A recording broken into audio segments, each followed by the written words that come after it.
¿Cómo estás, Alejandro? Muy buenos días Hola, desde Bolivia, un fuerte abrazo. También a César Rojas, muchísimas gracias por el espacio. Sé que estás en Sucre y un fuerte abrazo también y un agradecimiento profundo por permitirnos compartir con la población boliviana este espacio de reflexión acerca de la necesidad de generar la construcción de una cultura de paz. Es importante, ustedes son personas entendidas en la temática y así es que aprovechamos los conocimientos, las experiencias que ustedes tienen. Alejandro, muchísimas gracias. Tú sabes que estamos en un periodo de alta densidad política, estamos en un periodo electoral con sus propias conflictividades que se suman al tema de la crisis económica que estamos viviendo en el país. ¿Cuáles en estos escenarios de conflictividad crees que es el rol de una institución nacional de derechos humanos, una defensoría del pueblo, reitero, en un ambiente de conflictividad? ¿Cómo percibes tú este rol, Alejandro? ante todo, es un placer estar aquí con ustedes. Gracias por la invitación eh, y la posibilidad de conversar con colegas de semejante nivel. Eh, al- a la pregunta que me haces, Pedro, yo diría que la Defensoría tiene múltiples posibilidades de acción. Primero que no es ajeno a la presencia defensorial, la conflictividad y los niveles de conflictividad. Estamos hablando de un conflicto de alta intensidad. Y en este caso, las defensorías no solo pueden hacer monitoreo y seguimiento, sino que además de registrar, eh, de, de- de presentarse frente a lo que puede llegar a ser algún tipo de conflicto puntual y facilitar, lo que a mi modo de ver más acción puede llegar a tener y a generar es la promoción de puentes de integración, de túneles de comprensión, de ámbitos de promoción de la cultura de paz, de generar espacios dialógicos en cada uno de los lugares y sensibilizar actores también, sobre todo sensibilizar actores. Pero claro, la sensibilización de actores es un mecanismo preventivo. Cuando llega el conflicto a este nivel de intensidad, lo único que yo diría, más allá de precautelar derechos, que es fundamental, y de registrar lo que acontece, que también es fundamental, es la promoción de espacios dialógicos. Es no cejar en esa voz contundente y legítima que tiene la Defensoría para poder convocar a las partes a poner paños fríos, a sentarse, a reflexionar y a reencauzar los conflictos que en verdad tienen en zozobra a gran parte de la población. No son conflictos menores, son conflictos que pueden derivar en altos índices de violencia. De hecho, Bolivia, yo siempre lo digo porque he tenido la posibilidad de trabajar allí, de vivir allí. Si bien es un laboratorio de conflictos, también es un espacio donde los conflictos derivan en violencia. Y más que nunca la Defensoría tiene que estar allí mm, con un paso más adelante de lo que es el registro, la cautela de derechos y lo que es el monitoreo. Tiene que estar allí promoviendo diálogo y generando cultura de paz en todos los actores que pueden incidir. La voz de incidencia de la Defensoría es fundamental y no puede dejar de estar presente frente a este tipo de conflictividad. Estamos viviendo, Alejandro, un ambiente, un contexto de altísima polarización y de repente ya ingresando a una situación de confrontación propiamente, donde el rol de una institución nacional de derechos humanos puede verse algo obstaculizada porque justamente hay un potenciamiento de la conflictividad como emergencia también de esta polarización que se está dando en este contexto, por lo menos en nuestro país. ¿Cómo ves tú salvar este inconveniente de esta polarización, Alejandro? Sí, ante todo, la polarización lo que hace es poner a un otro del otro lado de la frontera y generar esa figura del antagonista que tanto le puede servir al que monta ese escenario como al que está del otro lado de la frontera también, porque le da sentido. A uno y a otro le da sentido esa polarización. Entonces eso hace que cuando la polarización se incrementa y en escenarios electorales más aún, los conflictos sean un instrumento de la polarización. O sea, la conflictividad sea el brazo que instrumenta la polarización. Eh, las defensorías se ven compelidas, se ven convocadas, no solo por una situación de rol defensorial, sino también porque hay muchos que quieren subir a la defensoría dentro de la misma polarización. Y la ponen como si fuera una especie de, si no estás de este lado, estás del otro, y cuando no estás de ningún lado, pareciera ser que no estás cumpliendo un rol defensorial. Es todo lo contrario. Es todo lo contrario, porque la defensoría lo que tiene que hacer es ocupar ese lugar de imparcialidad que le corresponde por mandato legal, pero al mismo tiempo ser el garante para las partes que la ecuanimidad con la cual va a llevar adelante su voz, su práctica, su acción, su intervención, va a ser para que haya equilibrio de armas, para que haya equilibrio de poder entre los actores. Entonces, primero lo que a mi modo de ver debe tener en cuenta la Defensoría es salir del endilgamiento de tenés que estar de un lado o del otro, que esto es lo que generalmente acontece cuando hay alta polarización. O sea, ya sea por los medios que le piden a la Defensoría que tome partido, ya sea por algunos de los actores también que le exigen a la Defensoría que se vuelque, se incline hacia los intereses de ese sector. Y la Defensoría siempre tiene que tener el lugar intermedio, ese lugar de garantizar que el diálogo sea la salida del conflicto para que merme las gradaciones de violencia, para desarticular posibles violencias y al mismo tiempo para poder garantizar que se achiquen las brechas de desigualdad en la práctica. Yo creo que el rol de la Defensoría es central en el conflicto, en tanto y en cuanto no tome partido. Y creo que lo más inconveniente, lo más costoso para las defensorías es sacarse los chalecos que le ponen las partes o sacarse esa incidencia que generan los medios de comunicación para que se juegue de un lado o del otro del conflicto. Creo que es fundamental el rol de la defensoría para reducir tensiones, pero tiene que tener la capacidad de mostrarse como un tercero que no está a favor de ninguno. Bueno, sí es muy importante la reflexión que nos hace Alejandro respecto del rol de una institución nacional de derechos humanos. César, tú que estás en estos momentos apreciando la realidad, la coyuntura boliviana, ¿qué mirada tienes acerca de la conflictividad social en nuestro país, César? En primer lugar, gracias, defensor, por la invitación. Un gusto compartir este espacio con Alejandro, con Verónica. La conflictividad en Bolivia no es una novedad, es un fenómeno de larga data y creo que es central para la sociedad el no normalizarla. Se presentaba hace unos minutos los datos y tenemos prácticamente un promedio de unos 25 conflictos por mes a lo largo y ancho del país. Esto no es saludable, no es saludable ni para la política, ni para la sociedad, ni para la economía. De tal manera que tenemos que salir de este enclaustramiento que tenemos en esa conflictividad que se convierte en un modus vivendi de nuestra sociedad. Este es un primer elemento central. Debemos salir de normalizar esa conflictividad y de pensar que es nuestra lógica de funcionamiento a nivel nacional. En ese sentido, creo que necesitamos el concurso de muchas instancias para revertir esta situación. Y ahí el rol de la Defensoría del Pueblo es central.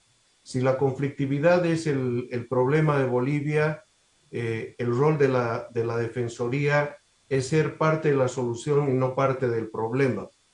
Encontrar que la población siempre encuentre allá un convocante, un garante de espacios de diálogo, pero de espacios de diálogo que sean productivos, porque este es el otro fenómeno que nos azota en el país.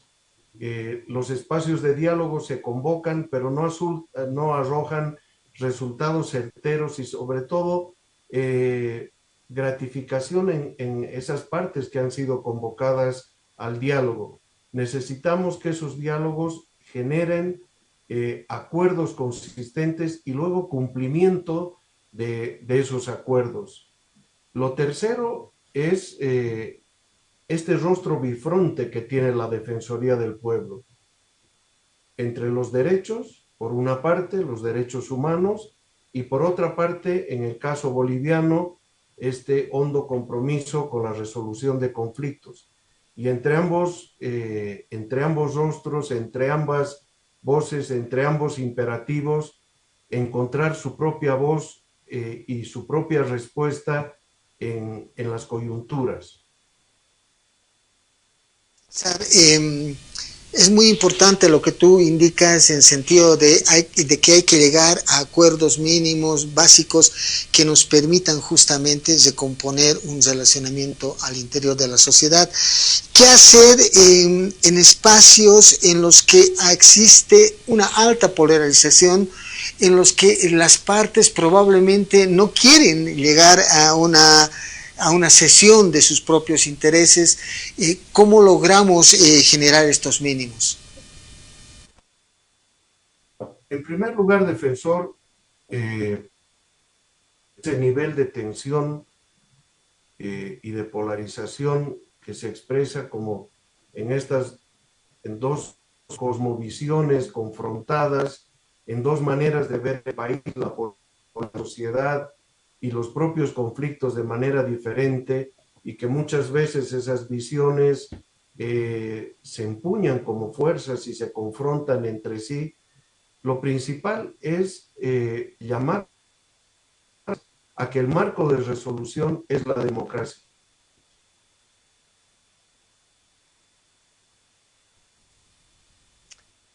Esto es principal. Lamentablemente tenemos una interrupción en la comunicación con César.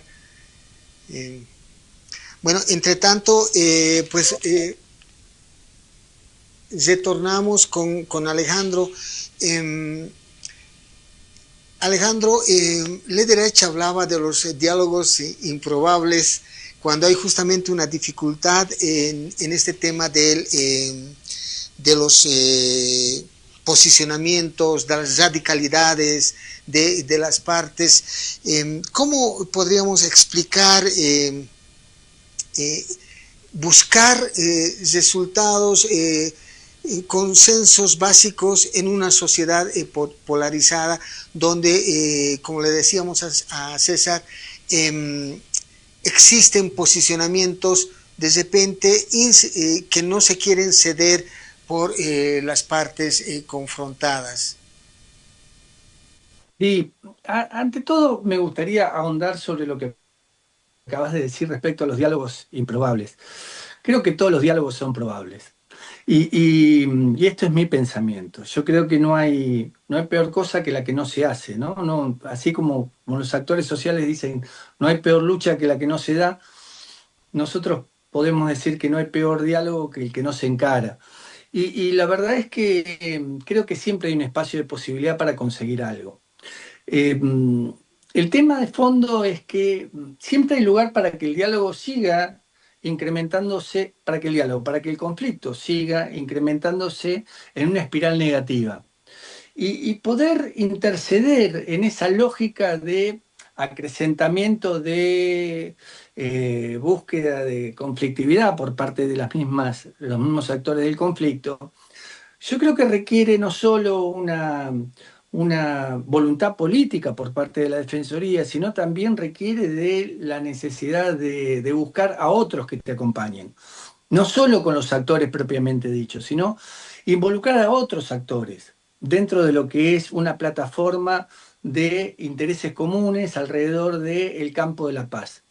Entonces, me parece que la Defensoría también tiene esa fortaleza y esa capacidad de ver qué otros se pueden sumar a un sistema en el cual todos breguen juntos para poder condicionar a las partes a que no sigan escalando en esa espiral negativa.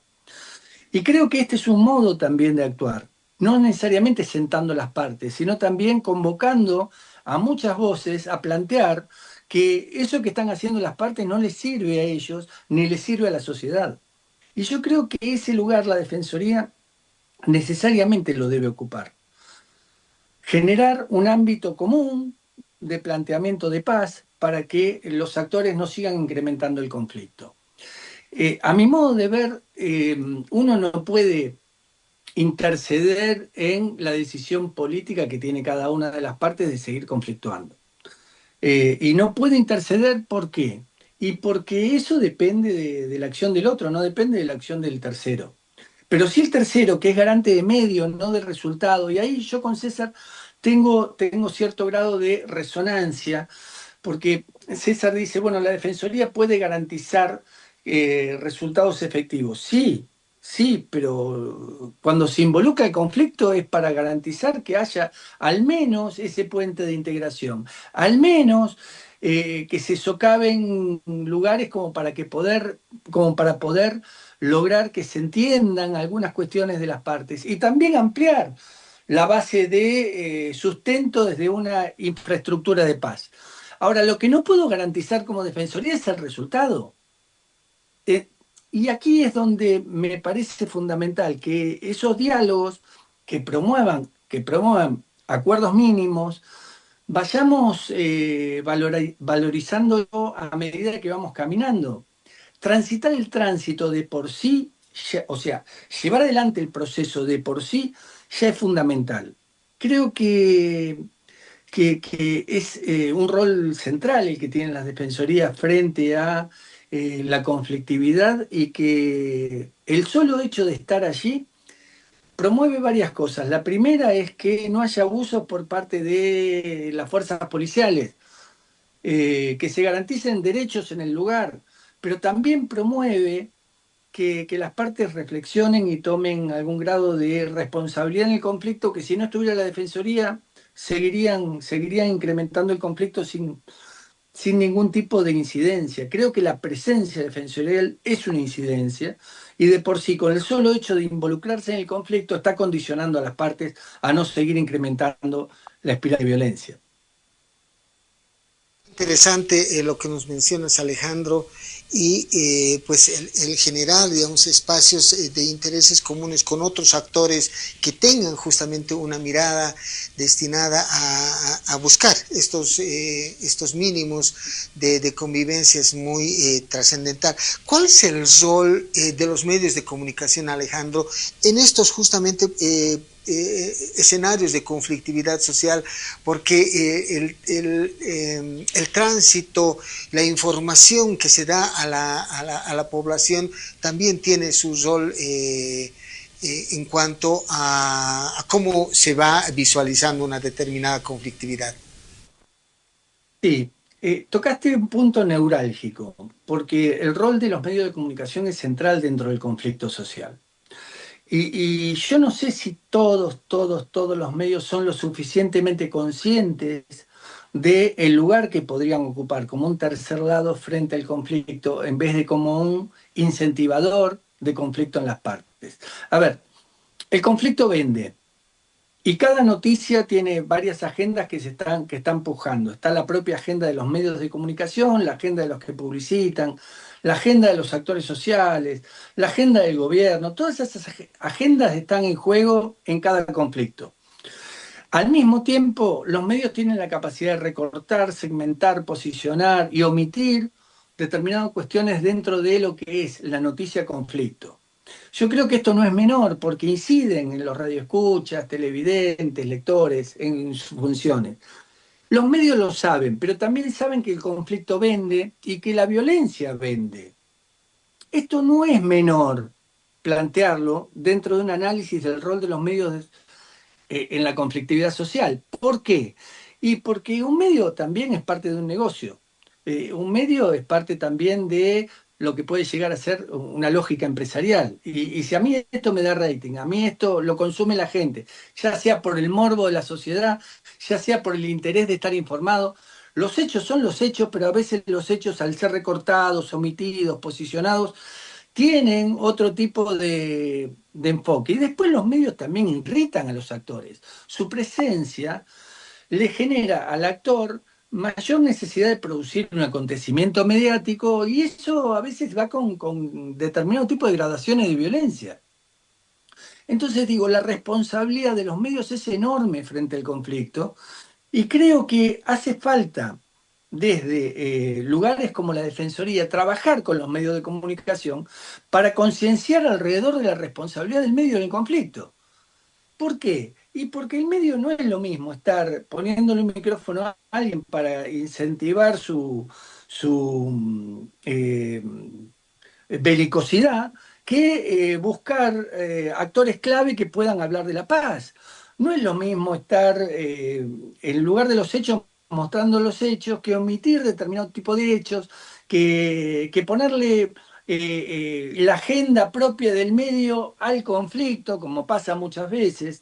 Si el medio es contra el gobierno y el gobierno no le da dinero al medio, el medio a veces se pone en contra del gobierno, el conflicto en función de qué tipo de conflicto sea. Esto lo pongo como ejemplo, no estoy hablando propiamente de Bolivia, pero digo, hay una responsabilidad enorme por parte de los medios y hay una tendencia de saber que ellos tienen un rol importante como tercer lado, pero frente al conflicto, como el conflicto vende, y prefiero seguir mostrando la voz del conflicto, prefiero seguir mostrando el hecho conflictivo que estar posicionando voces necesarias como para poder reencauzar el conflicto hacia un camino no violento. Y esto como pasa, yo siempre insisto en que si el rol de la Defensoría es sensibilizar actores, no hay que olvidarse nunca que un actor central de sensibilización para tener mayor tipo de responsabilidad como tercer lado en los conflictos son los medios de comunicación. A mí me ha tocado trabajar con todo el tejido asociativo de los medios de comunicación en Bolivia y cuando digo todo el tejido asociativo es todo, desde radialistas comunitarios hasta los directores de medios, los dueños con la ANP, digo, todos estaban presentes dentro de talleres que tenían que ver con esto y tuvimos la posibilidad de reflexionar 3 años seguidos sobre cuál debería ser el rol de los medios en los conflictos. Ahora, también hubo cierto grado de autocrítica por parte de muchos de los dueños de los medios de comunicación, que si bien saben que hay responsabilidad, no siempre se sostienen desde la responsabilidad, sino que se sostienen desde los hechos, y los hechos a veces venden en función de la potenciación de ese hecho. El contacto establecido con César, lamentablemente hemos cortado por unos minutos. César, Alejandro nos mencionaba la importancia del rol de los medios de comunicación y por supuesto también ahora las redes sociales, ¿no? ¿Cómo ves tú en el caso boliviano este rol en el ánimo de desconflictuar o agravar los conflictos que estamos viviendo? El rol de los medios es un rol diverso y paradójico. En muchas ocasiones los medios se convierten en parte del problema y asusan esa conflictividad. Y a veces lo hacen porque siguen sus inercias productivas y el fenómeno del rating. La gente le gusta ver más la efervescencia del conflicto que las mesas de acuerdo y de diálogo, sobre todo cuando esas mesas de diálogo se van prolongando en el tiempo. Pero ahí es fundamental para construir una sociedad democrática y que cuide de sus derechos humanos, generar una pedagogía social. Eh, Hace unos minutos atrás, cuando se presentaban unos cuadros, se presentaban los cuadros de la cantidad de conflictos que tenemos en Bolivia durante el semestre de 2024 y el segundo semestre del mismo año, pero no se presentan los acuerdos que una sociedad ha generado para resolver sus conflictos. Entonces ponemos mucho peso, mucho énfasis en los conflictos, en el escalamiento del conflicto, pero no ponemos igual peso en las soluciones que muchos de esos conflictos han encontrado. Y esto es fundamental, inclusive para la propia imagen que genera la sociedad de sí misma. Si como boliviano yo veo que tenemos tal cantidad de conflictos, pero nunca veo las soluciones, los acuerdos que se han arribado, por supuesto la sensación va a ser de somos muy conflictivos.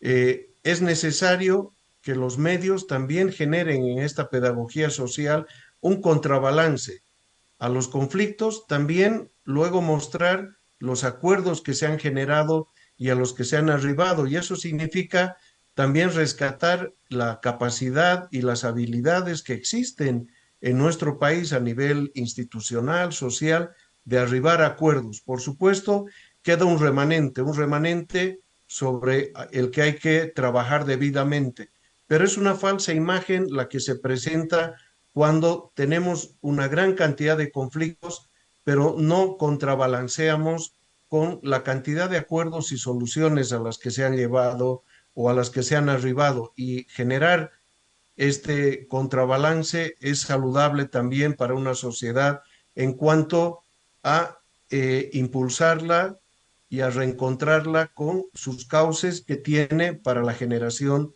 de soluciones y de acuerdos.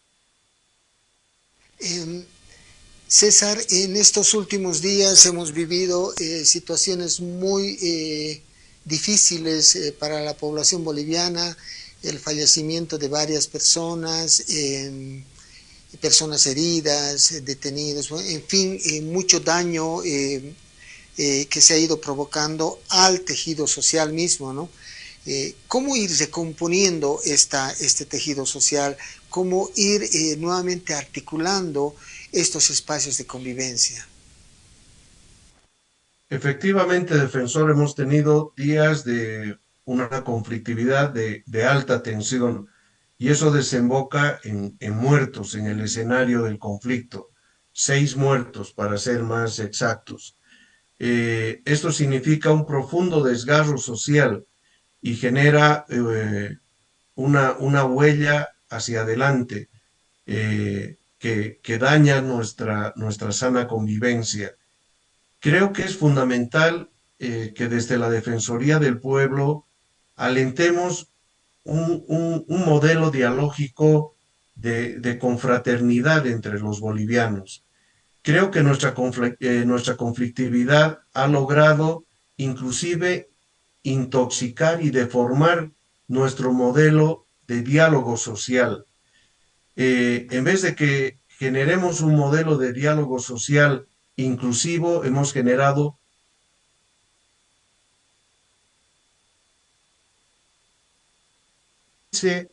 a los que se congregan en una mesa de diálogo, lo que tenemos es de desvalorización cuando se logra que esos actores sociales vayan a la mesa del diálogo, de descalificaciones y de invalidaciones, sean sociales o sean políticas.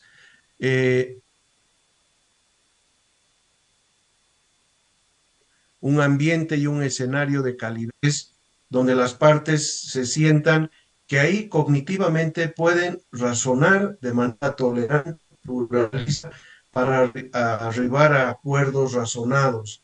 Más bien nos hemos orillado hacia estas descalificaciones, desvalorizaciones, pero además en ambientes de profunda hostilidad en términos de atmósfera que deberían rodear a esos actores. Y por supuesto, en ese espacio no se hace cognitivamente posible avanzar hacia acuerdos razonados. Más bien, lo que se genera es, a pronto de haberse instalado las mesas de diálogo, también muy pronto no se le da el oxígeno suficiente, el aval suficiente al diálogo y se rompen y nuevamente se avanza a un punto muerto.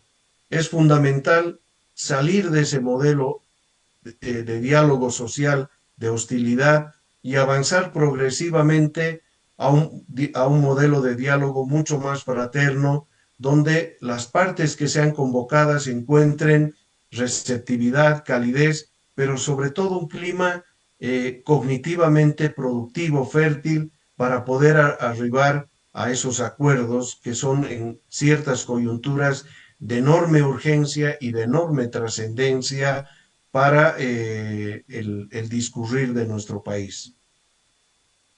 Bueno, es muy importante lo que nos indica César desde la vivencia misma, ¿no?, en el país. Alejandro, ya ingresando a la última parte, a la recta final de esta reflexión, como decíamos con César, hemos llegado a unos niveles de violencia con resultados funestos para muchos compatriotas. ¿Qué es lo que deberíamos hacer a nivel de prevención para que estos conflictos no desemboquen en violencia extrema? ¿Cuál sería el rol del Estado? ¿Cuál es el rol de la propia sociedad civil en estos escenarios y en esta necesidad de ir previniendo esa mayor escalada de violencia? Sí, a mi modo de ver, las disfuncionalidades del sistema nos traen como consecuencia una especie de dislocamiento, de desfondamiento de la credibilidad por un lado y de la legitimación para que algunos actores promuevan determinado tipo de eh, acciones tendientes a evitar el crecimiento de los conflictos. Yo creo que hay que apostar al valor procesal de la democracia primero y solidificar estamentos que construyan ámbitos propicios como para poder trabajar. Y esos estamentos es volver a pensar en que en la prevención de los conflictos la sociedad civil tiene mucho para dar. Hay que apostar fuertemente a que se coadyuven esfuerzos de diferentes eh, actores que puedan promover cultura de paz. Y la promoción de cultura de paz surge primero desde una conceptualización ideológica. Ya hay muchos que están jugados por la paz y esa infraestructura de paz existe. Lo que hay que hacer es congregarla y pensar en articulaciones comunes. ¿Por qué? Porque si no, con la baldosa de cada uno no hacemos un patio entre todos. Y creo que hay que pensar en esa construcción del patio, salir de la baldosa, que cada quien lo está haciendo, de hecho, y desde un eje articulador poder amalgamar la labor de cada quien para poder construir un patio común. Y creo que ese es el rol de la Defensoría, ir a buscar a todos los que están haciendo algo para poder reenfocar, reencauzar la conflictividad, para poder entre todos construir un espacio de contención que le dé contenido y continente a aquellos que se nutren del conflicto, que pueden llegar a especular con el conflicto y manipular los conflictos. Porque no nos olvidemos que en una previa a un acto electoral un conflicto puede generar o una posposición electoral o un resultado que le sea afín a alguno de los actores. Y entonces el conflicto reditúa. Y cuando el conflicto reditúa, difícilmente quieran aceptar ese espacio dialógico, ese lugar de reencauzamiento.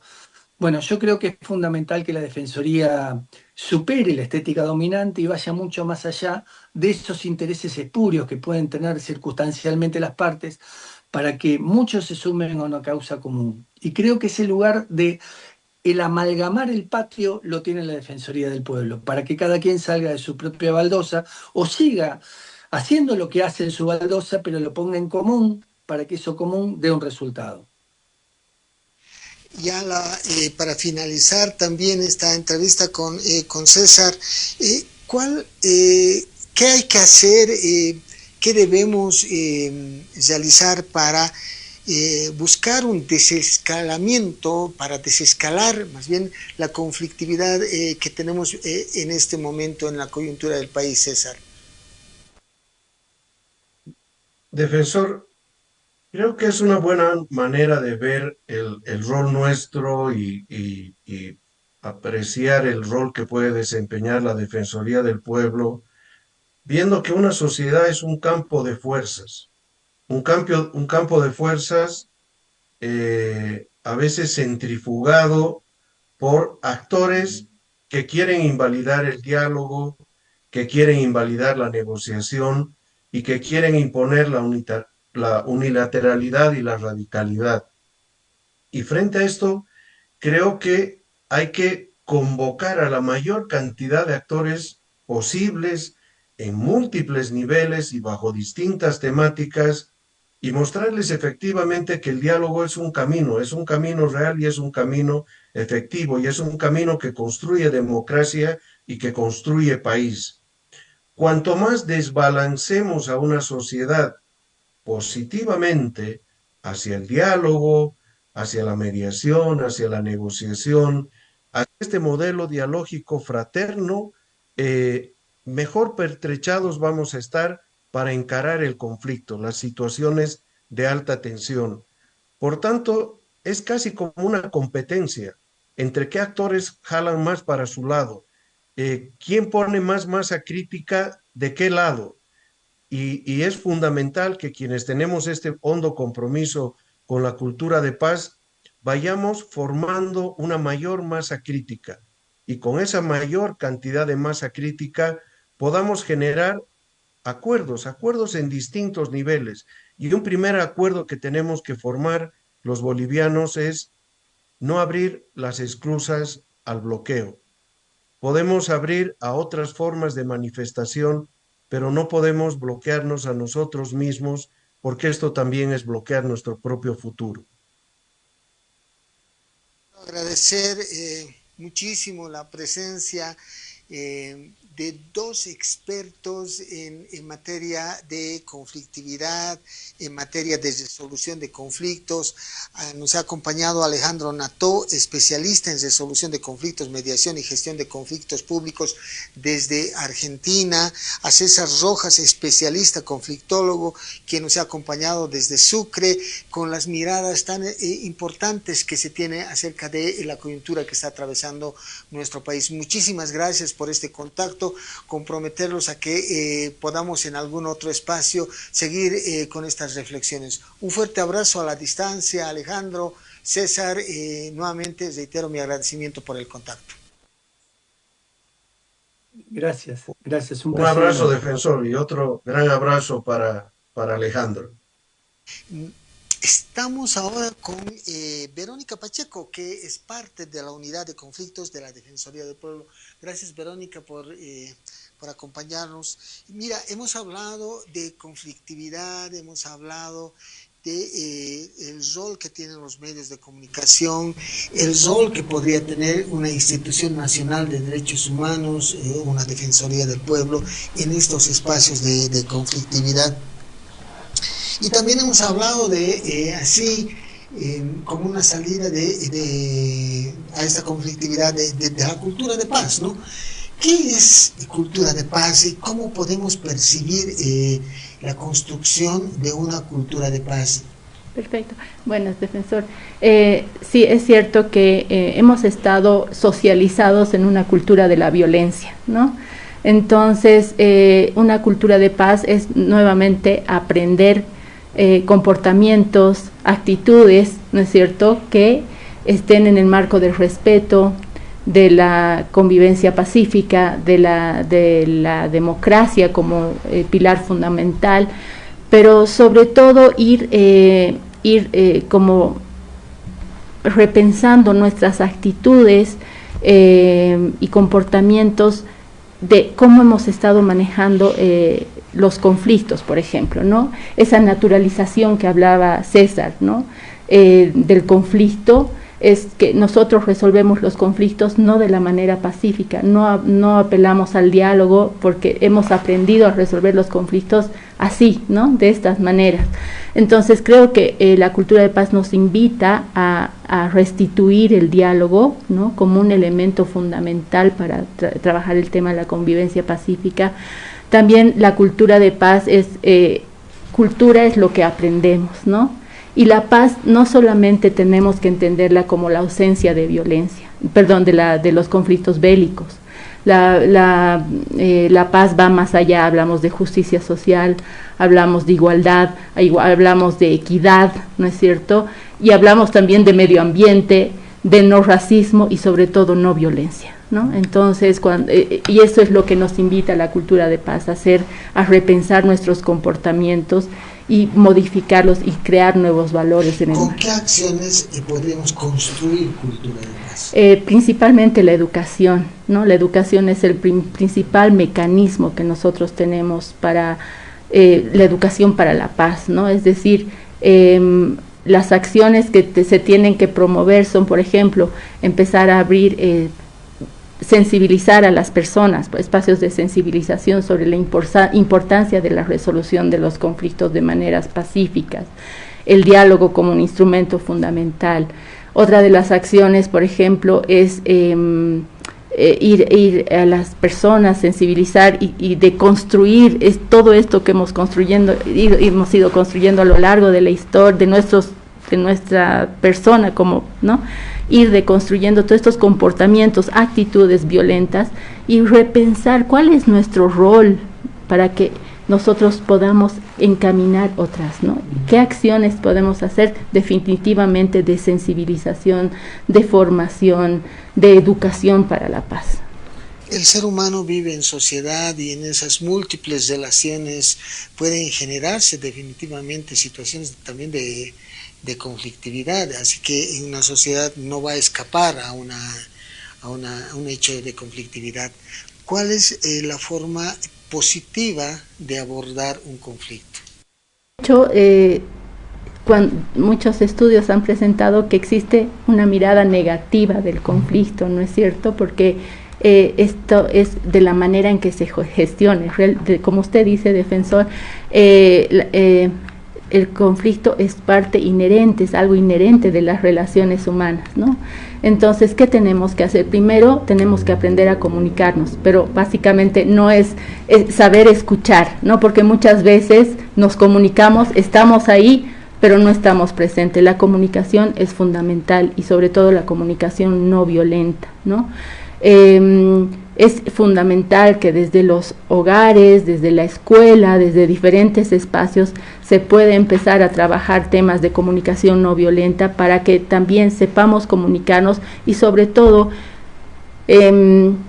empecemos a saber cómo tratar el tema de los conflictos desde la casa, en el colegio, pero también luego cómo lo hacemos cuando tenemos ya estos conflictos sociales, que ahí tenemos que ver temas de cuáles son las posiciones, cuáles son los intereses, pero es todo, hay que dar esta mirada integral para que se pueda hablar de cultura. Estamos viviendo unos conflictos de alta densidad, alta intensidad, como dirían otras personas. ¿Cuál es la salida? ¿El diálogo, la cultura de paz son camino para enfrentar esta conflictividad? Que en este contexto la cultura de paz nos plantea muchos retos, ¿no? Uno de ellos es, por ejemplo, lo que decía, ¿no es cierto?, lo que decía César, ¿no? Esta pedagogía social, ¿no es cierto?, que nos permita visibilizar caminos.